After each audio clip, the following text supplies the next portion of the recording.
apakah Allah masih menerima taubat kita jika kita sudah pernah berzina? Oh, kalau berzina jangan ikut-ikut saya. Kita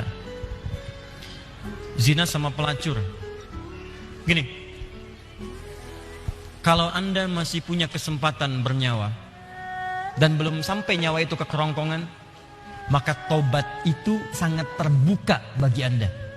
Kecuali kalau nyawa sudah sampai ke kerongkongan, segera kembali. Bahkan ada ayat yang khusus diturunkan untuk pertanyaan Anda ini. Ayatnya ayat ke-53, surahnya surah ke-39. Ayat itu diturunkan untuk menjawab seseorang yang terlibat dengan pertanyaan Anda seperti ini dan dia mau tobat.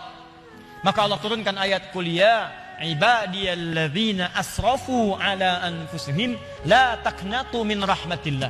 Katakan Muhammad pada hamba-hambaku yang telah berbuat israf. Di antara israf yang mengerjakan perbuatan dosa besar. Dosa besar di antaranya zina. Ketika dikerjakan seperti itu dia mau tobat. Kata Allah, ayo tobat, jangan putus asa dari rahmat Allah Subhanahu wa taala.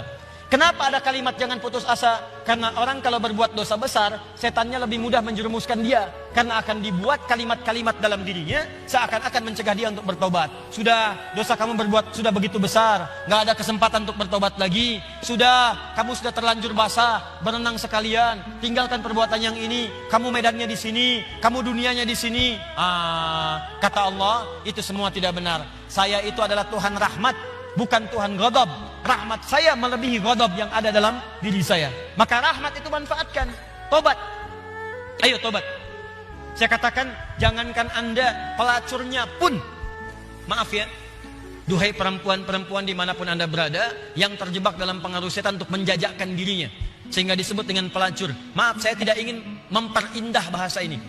Saya tegaskan pada Anda ya, kalau maksiat itu istilahnya jangan dibikin sopan. Kalau dibikin sopan nanti bangga tampilannya. Maaf, koruptor maling. Ketika dibuat koruptor, dipakein jaket kuning, cuma pakai jaket. Masya Allah, enak banget senyum-senyum bawa tas. Kontingen koruptor Indonesia bawa tas, senyum, foto-foto, bilang maling. Samakan dengan ayam. Kenapa orang pencuri ayam disebut maling? Pencuri uang ratusan miliar triliun disebut dengan koruptor. Walaupun mungkin maknanya berbeda, tapi kalimatnya diperindah. Maaf, perempuan menjajakan diri di malam hari jangan disebut kupu-kupu, nggak ada hubungan. Kupu-kupu aja nggak begitu. Ya, sebut aja dengan bahasa yang menjijikkan itu sehingga orang menjauhinya. Pelacur, selesai. Laki-lakinya apa? Jangan dipersempit. Buaya aja nggak begitu. Udah sebut aja misalnya pria jahat, pria buruk, pria pezina, selesai. Tuh pria pezina tuh, bukan itu hidung belang, hidungnya sama, nggak belang dia. Katakan pezina. Begitu disebut pezina, dia akan menjauhi perbuatan itu. Ayo, tempat-tempat zina, sebut aja begitu. Ya, jangan disebut dengan kalimat-kalimat yang indah. Begitu disebut dengan kalimat yang indah, seakan-akan perbuatan itu menjadi baik. Teruskan. Pernah dengar tentang hadis ini? Seorang pelacur memberikan air, minuman kepada seekor anjing. Ketika diberikan itu tiba-tiba keluar firman-Nya dengan segala keikhlasannya dia masuk ke dalam surga. Pernah dengar hadis itu?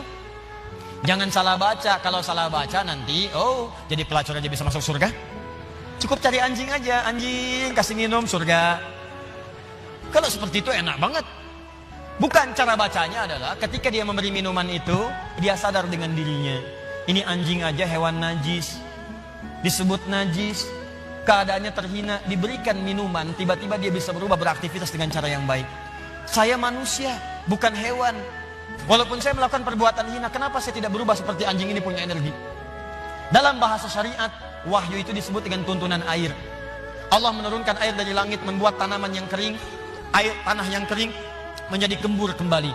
Allah menurunkan wahyu-wahyu dari langit, ajaran-ajaran, membuat hati yang kering menjadi subur kembali untuk melakukan perbuatan-perbuatan baik. Sadar dia dengan perbuatan itu, bertobat dirinya. Taubat itu yang menggugurkan dosanya, berubah jadi beramal soleh. Amal solehnya yang menjadikan dia terjamin surga di sisi Allah Subhanahu wa taala.